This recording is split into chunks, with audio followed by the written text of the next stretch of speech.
నిన్న Sunday analysis అని ఒక వీడియో అయితే చేశాను. దాంట్లో మనకు సీఈఓ పోస్ట్ మంగళవారం తెలుస్తుందని నేను చెప్పాను. నేను వీడియో కూడా ప్లే చేసి చూపిస్తాను మీకు ఏం జరిగిందనేసి. అలాగే నాకు ఒక కామెంట్ అయితే చేశారు నిన్న. అంటే దీప డేంజర్లో ఉంది, దీప సీఈఓ అయ్యే ఛాన్స్ అయితే తక్కువ ఉంది, సుమిత్ర గారు అయ్యే ఛాన్స్ అయితే ఎక్కువ ఉంది అన్నాను. నేను ఇప్పుడు కూడా నా మాటకైతే స్టిక్ అయి ఉన్నాను. ఎందుకంటే దీప యాక్సెప్ట్ చేస్తుందో లేదో తెలియదు. కార్తీక్ బాబు మాట జవదార్త్ కాబట్టి దీప యాక్సెప్ట్ చేసినా చేయొచ్చు. కానీ ఇక్కడ నా కామెంట్ వచ్చిన కామెంట్కి నేనైతే మీకు సమాధానం చెప్పాలి. ఆ కామెంట్కి నేను ఆన్సర్ కూడా చెప్పాలి. వాళ్ళ పేరుతో సహా వాళ్ళు ఏం కామెంట్ రాశారని చెప్తాను. కొంచెం ఇంగ్లీష్ కొంచెం తెలుగు మిక్స్ రాశారు. నేను మొత్తం తెలుగులోనే మీకు అయితే ఎక్స్ప్లెయిన్ చేస్తాను. ఏం రాశారంటే దీపాన్ని సీఈఓ చేస్తున్నట్టు వేరే ఛానల్లో వచ్చింది. కారణం దీప బోర్డు మెంబర్స్కి రకరకాల ఫుడ్ ఐటమ్స్ని అయితే వండి పెట్టిందంట. ఆ వండి పెట్టే కొద్దిగా ఆ అమోఘమైన ఫుడ్ని తిని అందరూ క్లాప్స్ అయితే కొట్టారంట. ఆ క్లాప్స్ కొట్టారు కాబట్టి క్లాప్స్ అయితే కొట్టారు, అభినందించారంట. బోర్డు సభ్యులంతా క్లాప్స్ కొట్టారు. కానీ నిస్సందేహంగా దీపాన్ని సీఈఓ చేశారు. అంటే అసలు వేరే ఆలోచన లేకుండా దీపాన్ని అయితే సీఈఓ చేసేస్తారని వాళ్ళైతే చెప్పారు. ఇక్కడ దీపాన్ని సీఈఓ చేశారు, కానీ హీరోని సైడ్ లాగేస్తున్నారు. అంటే హీరోకి ఇంపార్టెన్స్ ఇవ్వకుండా హీరోని ఏదో ఒక మ్యానిపులేట్ చేస్తా ఉన్నారు అన్నట్టయితే చెప్పారు. మిస్టర్ కిరణ్ ఈ విషయాల్లో ఊహించడంలో ఆలస్యం చేస్తున్నారు అనేసి అయితే చెప్పాను. నేను ఆలస్యం చేస్తున్నానా మీకు ఒక క్లారిటీ అయితే వినిపిస్తాను. ఈ వీడియో అయితే ప్లే చేస్తాను, మీకు చూడండి నేను ఏం చెప్పానని మీకు ఒక క్లారిటీ అయితే వస్తుంది. మంచి ఎపిసోడ్ అయితే సోమవారం ఎపిసోడ్ అయితే రాబోతుంది. కానీ సీఈఓ అసలైన సీఈఓ ఎవరో తెలిసేది మాత్రం మనం మంగళవారం తెలుస్తున్నాం. నాకైతే తెలుస్తుంది, లేకపోతే రేపు లాస్ట్ తెలియచ్చు. ఎందుకంటే మధ్యలో శ్రీధర్ గారి ఏదో ఒకటి కాశా గారి సీఈఓ అవుతా ఉంటారు, ఏదో ఒకటి చెప్పచ్చు అనేసి నేనైతే అనుకుంటాను. అలాగే నేను వచ్చిన కామెంట్ చూసారా, నేను చెప్పిన మాట ఎలా ఉంది? ఎవరు అప్డేట్లో ముందుండారు? ఫేక్ న్యూస్లు చెప్పి నేను వ్యూషిప్ సాధించుకొని సబ్స్క్రైబర్స్ సాధించుకొని కామెంట్స్ ఆఫ్ చేసుకునేది నాకు అవసరమే లేదు. నాకు ఈరోజు కాకపోతే 25 సంవత్సరాలు పట్టింది దీప తన స్థానాన్ని తను దక్కించుకోవడానికి. దీప సీఈఓ అవడానికి 25 సంవత్సరాలు వెయిట్ చేసిందంటే తన రక్తానికి, మన పారిజాతం గారు చెప్పారు కదా, ఈ రక్తానికి ఎవరైతే శివనారాయణ గారి మనవరాలు రక్తం ఉంటారో వాళ్ళకి ఈ అర్హత ఉందని చెప్పారు కదా, అలాంటి అర్హత సాధించడానికి దీపక్కి 25 సంవత్సరాలు పట్టింది. అలాంటిది నాకు 25 సంవత్సరాలు కదబ్బా, 50 సంవత్సరాలు పట్టినా అసలు సక్సెస్ రాకపోయినా కానీ పర్లేదు. కానీ నేనైతే మాత్రం నా జెన్యూనిటీ పైన నేనైతే స్టిక్ అయి ఉంటాను. అది మాత్రం గుర్తుపెట్టుకుంటారని ఆశిస్తున్నాను. ఎందుకంటే ఇప్పుడు దీప వంట చేసింది అనేసి ఎలా వచ్చిందని కూడా దాన్ని కూడా నేను క్లారిఫికేషన్ అయితే ఇస్తాను. ఒకసారి దీప ఇడ్లీ అంటే ఒక అంకుల్తో కలిసి ఇడ్లీ కొట్టు పెట్టింది కదా, బాబాయ్తో కలిసి ఇడ్లీ కొట్టు పెట్టింది కదా. ఇడ్లీ కొట్టులో ఉప్మా ఒక రకంగా తయారు చేసింది. ఆ ఉప్మా తయారు చేసింది అక్కడ మంచి హోటల్కి అయితే మంచి పేరు తీసుకొచ్చింది. ఆ హోటల్ని అయితే జోష్న అయితే లేపేసింది. అది మనందరికి తెలిసిన విషయమే. అది అయిపోయిన తర్వాత కార్తీక్ బాబు అక్కడ ఫుల్ డీలా పడిపోయినప్పుడు, అంటే జీరో అయిపోయినప్పుడు అక్కడ వాళ్ళ హోటల్ ఒకటి తీసుకున్నారు కదా, ఏం పేరు, ఒక హోటల్ అంటే అంకుల్ది, జోష్న వాళ్ళ అంకుల్ది హోటల్ అయితే తీసుకున్నారు కదా. అక్కడ హోటల్లో కూడా మన దీపాలు తీసుకొచ్చింది క్యారీని. అక్కడ ఆ టేస్ట్ చూసి, ఆ ఉప్మా టేస్ట్ చూసి అబ్బా అమోఘం అద్భుతం అనేసి ఆ ఎండీ చెప్తారు కదా, ఎండీ మేనేజింగ్ డైరెక్టర్ చైర్మన్ ఉన్నారు కదా, వాళ్ళు చెప్తారు కదా. వాళ్ళు చెప్పినప్పుడు అక్కడ ఆ దీప చేసిన ఫుడ్లో ఆ 2 పాయింట్లు తీసుకొచ్చి ఇక్కడైతే కలగలిపి స్టోరీని అయితే అల్లేసినారు వేరే యూట్యూబ్లో. అంటే వాళ్ళు ఏం చేస్తారంటే ఈ విధంగా ఫేస్ చూపారు, కామెంట్లు అసలు ఆఫ్ చేసేసింటారు, మీ కామెంట్కి ఒక కామెంట్కు రిప్లై అయితే ఇరు, అవన్నీ చేసేసి ఫేక్ న్యూస్లు చెప్పేవాళ్ళు. ఈరోజు సక్సెస్ అవ్వచ్చు, రేపు సక్సెస్ అవ్వచ్చు, ఎల్లుండి సక్సెస్ అవ్వచ్చు. 50 ఏళ్ళు ఇలాగ ఉంటారు, 25 ఏళ్ళు ఇలాగ ఉంటారు కదా. కానీ నా జెన్యూనిటీ ఈ రోజు కాకపోయినా నేను రేపు సక్సెస్ అవుని, రేపు కాకపోయినా 5 సంవత్సరాలు కావని, 10 సంవత్సరాలు కావని, అసలు సక్సెసే కాకపోయినా కానీ పర్లేదు. కానీ నా జెన్యూనిటీ మాత్రం నేను మార్చుకోను. సీరియల్లో ఏదైతే జరిగిందో అదే చెప్తాను. అలాగే సీరియల్లో ఏమి జరుగుతుంది అనేసి జస్ట్ నా గెస్సింగ్ మాత్రమే చెప్తాను. అది కూడా నేను నా స్వార్థంతో చెప్తాను. నేనైతే ఇది నా ఊహకి మాత్రమే, అందుకోసమనే ప్రతి ఒక్క దాంట్లో అయితే రాస్తాను డిస్క్రిప్షన్లో, this is my opinion only, this is my, అంటే ఇది నా ఉద్దేశమే, నేను ఎవరిని ఉద్దేశింది కాదు అనేసి మళ్ళీ చెప్తాను. ఈరోజు ఎపిసోడ్ గురించి మాట్లాడుకున్నట్టయితే ఈరోజు ఎపిసోడ్ మాత్రం నా నా భవిష్యత్తు అయితే అనిపించింది. లాస్ట్ వరకు అయితే చూస్తున్నారంటే మీరు పెద్ద ట్విస్ట్ అయితే వెయిట్ చేయొచ్చు. అక్కడ నేను ఇన్స్టాగ్రామ్లో కామెంట్ కూడా పెట్టాను. ఏం కామెంట్ పెట్టాను అంటే తను తీసుకున్న గోతులో తనే పడిపోయింది అనేసి. అలాగే నేను నిన్న సండే అనాలిసిస్లో కూడా ఎవరన్నా మిస్ అయితే ఖచ్చితంగా వెళ్ళి చూడండి, పూర్తిగా చూడండి. ఎందుకంటే జోష్న తన నెత్తిని తనే చెత్తేసుకునింది అని కూడా చెప్పాను. అసలు ఏం జరిగింది ఎక్కడ అనేసి ఈ వీడియోలో మాట్లాడదాం.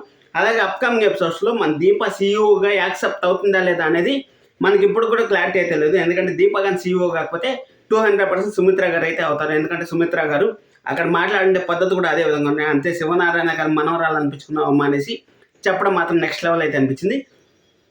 ఇక్కడ జోష్న మన పారిజాతం గారికి ఫోన్ చేసి, అంటే జోష్న ఆలోచించిండే విధానం వేరు. కార్తీక్ బాబు తాతగారు ఆలోచించిండే విధానం వేరు. ఇక్కడ దశరథ్ గారికి కూడా తెలియకుండా నిర్ణయాలు తీసుకుంటారనేసి నేను మీకు నిన్న కూడా చెప్పాను. మళ్ళీ ఈరోజు కూడా అదే మాట చెప్తాను. ఎందుకంటే అక్కడ దీప సీఈఓ అవుతుందనే గుందికి కంగారు పడింది వచ్చి పారిజాతం గారు, అలాగే మన జోష్న మాత్రమే. సుమిత్ర గారు హ్యాపీగా ఫీల్ అయ్యారు, అంటే ఇలా స్మైల్ ఇచ్చారు. అలాగే అబ్బా దశరథ్ గారు అబ్బా దీప సీఈఓ అయితే నాకు హ్యాపీ అన్నట్టు చూశారు. తాతగారు మొహంలో ఎలాంటి ఎక్స్ప్రెషన్ లేదు, జస్ట్ అలా ఉన్నారు. మీరు ప్రోమో చూస్తున్నా మీకు ఒక అండర్స్టాండింగ్ వస్తుంది. అలాగే బోర్డు మెంబర్స్ అంతా షాక్ అయ్యారు. అంటే నాకు అర్హత లేకపోయినా కానీ నా భార్యకు అర్హత ఉంది అనేసి మన కార్తీక్ బాబు అయితే చెప్పాను. నా భార్యకు అర్హత ఉంది కాబట్టి నా భార్యను అయితే నేను సీఈఓగా చేయాలనుకుంటున్నాను కార్తీక్ బాబు చెప్పేందుకు. అక్కడ ఒక మాట అయితే నేను చెప్పాను, సత్యభామ కృష్ణుల వారు అలసిపోయి పడుకునేస్తే, అంటే నేను చేయలేకుండా నేను ఉండిపోతే నువ్వు నరకాసుర వధ చేయాలని సత్యభామకి ఎలాగైతే ఇన్స్పిరేషన్గా నిలిచి సత్యభామ వెనకాల ఎలాగైతే ముందుండి నడిపించాడో కృష్ణుల వారు, అదేవిధంగా మన కార్తీక్ అయితే కార్తీక్ కృష్ణ రెండు ఒకటే కదా. ఇక్కడ దీప అంటే ఒక వెలుగు, వెలుగు అంటే సత్యం అంటే నిజం అంటేనే వెలుగు. అలాంటి సత్యభామ మనకైతే దీపారూపంలో అయితే అక్కడ ఆఫీస్కి వెలుగునివ్వబోతుంది అనేసి మనకైతే క్లారిటీగా అయితే, అంటే నరకాసుర వధ చేసిన తర్వాతే కదా మనం దీపావళి పేల్చుకుంటాం. ఆ విధంగా ఆ కంపెనీకి Joshna group of restaurant CEO అసలైన వారసురాలు జోష్న గ్రూప్ ఆఫ్ ఇండస్ట్రీస్కి జోష్న కాకుండా దీప అవ్వడం మాత్రం నెక్స్ట్ లెవెల్ అనిపించింది. అంటే సక్సెస్ రావడానికి చాలా టైం పట్టినా కానీ ఆ సక్సెస్ ఒక రేంజ్లో అయితే వచ్చింది. ఎందుకంటే అన్ఎక్స్పెక్టెడ్గా అక్కడ చూసినారంటే మీరు భోజనం చేసేటప్పుడు మీరు ప్రోమో చూసినా కూడా అర్థమైంది నేను ఏం చెప్తాను అనేసి. భోజనాలు చేసేటప్పుడు మనకి అక్కడ అందరూ కూర్చోంటే సుమిత్ర గారు అలాగే పారిజాతం గారు నిల్చుకో అంటారు. అంటే ఆ పొజిషన్ అలాంటిది. ఎందుకంటే ఒక సీఈఓ అయ్యే పొజిషన్, ఒక సీఈఓ అయ్యే అర్హత ఆఫీస్లో ఎవరికైతే ఉందో, ఆఫీస్లో వర్కర్స్కి కానీ ఆఫీస్లో వాళ్ళకి రెస్పెక్ట్ కానీ ఆ ఆఫీస్లో నిర్ణయాలు తీసుకునే వాళ్ళకి ఆ చైర్లు అనేది అంకితం అనేసి మనకు సింబాలిక్గా చూపించారనేసి నేనైతే అనుకుంటున్నాను. Next level episode. అలాగే పారిజాతం గారు అయితే దీప సీఈఓ అయిన వెంటనే కత్తి తీసింది, ఇలా పొట్టలో కత్తి పెట్టుకొని వచ్చి కత్తి తీసింది. నేను దీపాన్ని వేసేస్తాను, ఇచ్చేసేస్తాను, దీపాన్ని అసలు తట్టుకోలేను అనేసి మన పారిజాతం గారు చెప్పేందుకు జోష్న నాకు చెయ్యి అంటకుండా, నా మట్టికి చెయ్యి అంటకుండా, నా చేతులు చెయ్యి అంటకుండా దీప అయితే కథమైపోతుంది అనేసి జోష్న లోపల ఆనందపడిపోతుంది. ఎందుకంటే ఇప్పుడు దీపాన్ని ఏమైనా చేసిందంటే జోష్న అక్కడ ఒకవేళ ఇన్ కేస్ పోలీసులకి ఎంత దొరికిందనుకో, ఎంత డబ్బున్నా ఎంత పరపతి ఉన్నా ఏమన్నా ఉన్నాయి, నీ ఆస్తి నీ డబ్బు నీ బావు కావాలని నువ్వు అనుకుంటా ఉన్నావు కదా, నీ బావ దూరం అయిపోతాడు, నీ ఆస్తి దూరం అయిపోతుంది, జైల్లో పోయేసి ఆ బొచ్చులో అన్నం తినాల్సి వస్తుంది. కాబట్టి జోష్న అయితే మంచి ప్లాన్ చేసింది. ఇప్పుడు మా పారు అయితే జైలుకి వెళ్ళిపోతుంది, నాకు హ్యాపీ, దీప సైడ్ అయిపోయింది, నా బావ నాకు దక్కిపోతాడు, నా ఆస్తి నాకు దక్కిపోతుంది, నా ఇంట్లో వాళ్ళు నాకు దక్కిపోతారు, అసలు నిజం అనేది తెలియకుండా సమాధి అయిపోతుంది అనేసి మన జోష్న నా గ్రాని నా కోసం ఏమైనా చేస్తుంది, నా గ్రాని అనేసి ఇట నా మనోరాలు అని శివనారాయణ గారు ఎలాగైతే అంటా ఉన్నారు, అదేవిధంగా నా గ్రాని నా కోసం ఏమైనా చేస్తుంది, నా గృహాన్ని ఏమైనా చేస్తుంది అంటే అక్కడ దీప మన సుమిత్ర గారిని అయితే ఒక మాట అయితే అడిగింది. సుమిత్ర నువ్వేం మాట్లాడు ఏంది సుమిత్ర అనేసి సుమిత్ర గారు అయితే ఒక మాటతో జోష్న గారు చెప్పారు.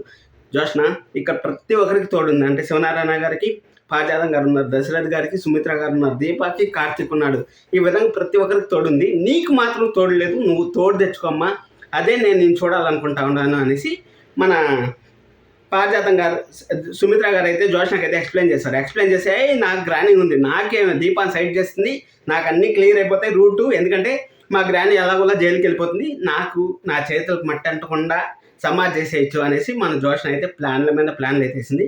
ఇక్కడ నేను చెప్పాను సండే అనేసి శ్రీధర్ గారు అలాగే కాంచనా గారు కాన్వర్జేషన్ వస్తుంది అనేసి, అది కూడా జస్ట్ ఒక 2-3 మినిట్స్ కాదు, జస్ట్ అది కావాల్సిన పెట్టారు. నేను చెప్పాను కదా సీఈఓ పోస్ట్ని మనకు హోల్డ్లో పెట్టి మంగళవారం ఎపిసోడ్లో రావాలనేసి కావాల్సిన అయితే పెట్టారనేసి నేనైతే నిన్నే చెప్పాను. ఎగ్జాక్ట్గా అదే జరిగింది. ఎందుకంటే అక్కడ సీఈఓ పోస్ట్ గురించి మాట్లాడతారనేసి, అలాగే వాళ్ళ పాత జ్ఞాపకాలు మనకు అవసరం లేదు, కానీ సీరియల్ని అలాగలా హోల్డ్ చేసి ఆ ప్రపోజల్ వరకు రావాలనేసి ఆ విధంగా చెప్పారు.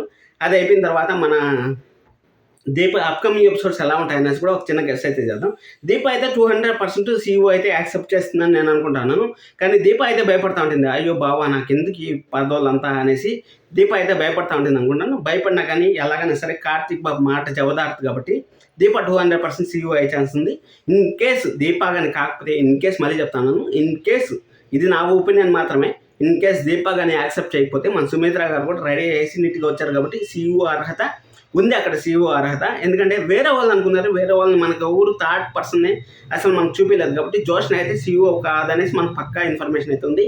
అలాగే కార్తీక్ బాబు కూడా పక్కా 200% సీఈఓ కాదు, వీళ్ళిద్దరు సీఈఓ కాకపోతే మనకు ఉండే ఆప్షన్ కాంచనా గారు అనేసి మా వైఫ్ కూడా సీరియల్ చూస్తాను, అది బట్ చూస్తా, ఒకవేళ కాంచనా గారిని ఏమైనా సీఈఓ చేస్తారేమో అనేసి అయితే అనింది. మీరు ఎలాగైతే కామెంట్ చేస్తారో శనివారం ఎపిసోడ్లో, అదేవిధంగా మా వైఫ్ కూడా కొంచెం కంగారు పడింది. నేనైతే ఎక్స్ప్లెయిన్ చేశాను, కాంచనా గారు అయ్యే ఛాన్స్ లేదు. ఎందుకంటే అక్కడ లేడీస్ని చేస్తారని తెలుసు, లేడీస్ని చేస్తారంటే అక్కడ దీపాన్ని చేస్తారు అనేసి మన పారిజాతం గారు వచ్చి మన తాతగారికి హింట్ ఇవ్వడం, అంటే మీరు సీఈఓ చేస్తానంటారు నాకు తెలిసిపోయింది అనేసి, అంటే నేను దీపా సీఈఓ చేస్తానని నీకు చెప్పారంటే అప్పుడు కార్తీక్ కలెక్ట్ చేసుకొని జోష్న చెప్పిందని చెప్పుపారు, ఎందుకు ఇంకా నాస్తా ఉండవు అనేసి అంటే జోష్నకి అయిపోయిందిలే నీ కథ అయిపోయిందిలే అనేసి అంటే మన పారిజాతం గారు నేను గుద్దతాను చూడు, నువ్వు వల్లనే ఇప్పుడు దీపా సీఈఓ అవుతాను అనేసి మన పారిజాతం గారిని తిట్టడం, మన పారిజాతం గారు తిట్టిన తర్వాత మన పారిజాతం గారు కత్తి చూపించి ఒకవేళ జోష్న కానీ దీపాని సీఈఓ కానీ అనౌన్స్ చేయాలి, దీప అక్కడికే నేను కసక్కని ఇలా చేస్తాను, అలా చేసిన అంటే చాలు ఇంకా దీపా చాప్టర్ క్లోజ్ అయిపోతుంది. అప్పుడు మన జోష్న మనసులో ఉండే మాటలన్నీ నేను ఆల్రెడీ చెప్పాను, మళ్ళీ ఒకసారి నా చేతులకు నిప్పట్టకుండా మన దీపాన్ని అయితే సమాధి చేసినారు అనేసి మనం అసలు ఎంత ఆనందపడిపోయిందంటే అంత ఆనందపడిపోయింది. మన సుమిత్ర గారు అయితే మంచిగా కళ్ళబొల్లి మాటలు చెప్పారు. అలాగే అప్కమింగ్ ఎపిసోడ్స్లో పార్టీ ఎపిసోడ్ అయితే ఉండబోతుందని మనకైతే తెలుస్తుంది. ఈ సీఈఓ పోస్ట్ రేపటికి అయిపోతుంది. గురువారం ఎపిసోడ్లో అంతా కొంచెం ఇంట్లో గందరగోళంగా అయితే ఉంటుంది. నెక్స్ట్ గురువారం ఎపిసోడ్లో అలాగా మనకు పార్టీ ఎపిసోడ్ అయితే రాబోతుంది. ఎందుకంటే ఆల్రెడీ ఇన్స్టాగ్రామ్లో ఒక రీల్ అయితే ట్రెండింగ్ అవుతుంది. సుమిత్ర గారు అలాగే స్వప్న ఇద్దరు కలిసి మంచి పార్టీ మూడ్లో ఉన్నట్టు ఒక డ్యాన్స్ అయితే చేశారు. ఆ డ్యాన్స్ చేసడం వల్ల మనకు పార్టీ ఎపిసోడ్ అయితే ఒక 2-3 రోజులు రాబోతుంది. దాని లోపల మన శ్రీధర్ గారు కాంచనా గారు ఎలాగైనా సరే దగ్గర వాళ్ళనేసి మన శ్రీధర్ గారు అయితే ప్రయత్నాలు అయితే చేస్తూ ఉంటారు. కానీ కాంచనా గారు అయితే గట్టి కౌంటర్ అయితే మామూలు కౌంటర్ అయితే ఇవ్వలేదు. అంటే ఇప్పుడు తాళి నువ్వు పడుకున్నప్పుడు తాళి తీసి పెడతావా అది ఇది మాట్లాడుకుందికి నా భర్త 3 ముళ్ళు వేసింటే నేను ఓకే యాక్సెప్ట్ చేస్తాను, కానీ 6 ముళ్ళు వేసాను నా భర్త అనేసి మన కాంచనా గారు అయితే తగ్గొట్టినైతే చెప్పారు. తగ్గొట్టిన చెప్పే కొందికి ఇంక శ్రీధర్ గారు కూడా ఏం చేయాలో అర్థం కాకుండా ఇంక సైలెంట్ అయితే అయిపోయారు. అంటే ఎవరు లేరని టైంలోనే నిన్ను మనసు మారుతాం అనేసి అయితే నేను వచ్చాను అనేసి చెప్పారు. జస్ట్ అది మన సీరియల్లోంచి అలా డైవర్ట్ అయ్యి ఇలా వచ్చి ఆ ఎపిసోడ్ క్లిప్లో నా భార్య దీపాని జోష్న గ్రూప్ ఆఫ్ రెస్టారెంట్ సీఈఓగా చేస్తాను అని చెప్పి దీప అందరూ షాక్ అయ్యేలాగా చేసేదానికి మనం ఆ విధంగా చేసేకి వాళ్ళైతే ఆ స్క్రిప్ట్ని అయితే రాసుకున్నారు. జస్ట్ అలాగే మీరు చూసినట్టయితే అక్కడ మన ఇల్లు కాదు, కార్తీక్ బాబు ఇల్లు కాదు, అది అన్ఎక్స్పెక్టెడ్గా ఎక్కడో షూటింగ్ చేసినారు, దగ్గరలో ఉన్న టౌన్ షూటింగ్ చేసినట్టున్నారు. మీరు గమనించండి ఎపిసోడ్ చూసిన తర్వాత. లైక్ చేయడం మాత్రం మర్చిపోద్దండి, సబ్స్క్రైబ్ చేసుకోవడం మాత్రం మర్చిపోద్దండి. జెన్యూన్ కావాలనుకుంటే సబ్స్క్రైబ్ చేసుకోండి, ఫేక్ న్యూస్లు కావాలంటే మీ ఇష్టం, నేనేం చెప్పలేను. Thank you so much, love you all.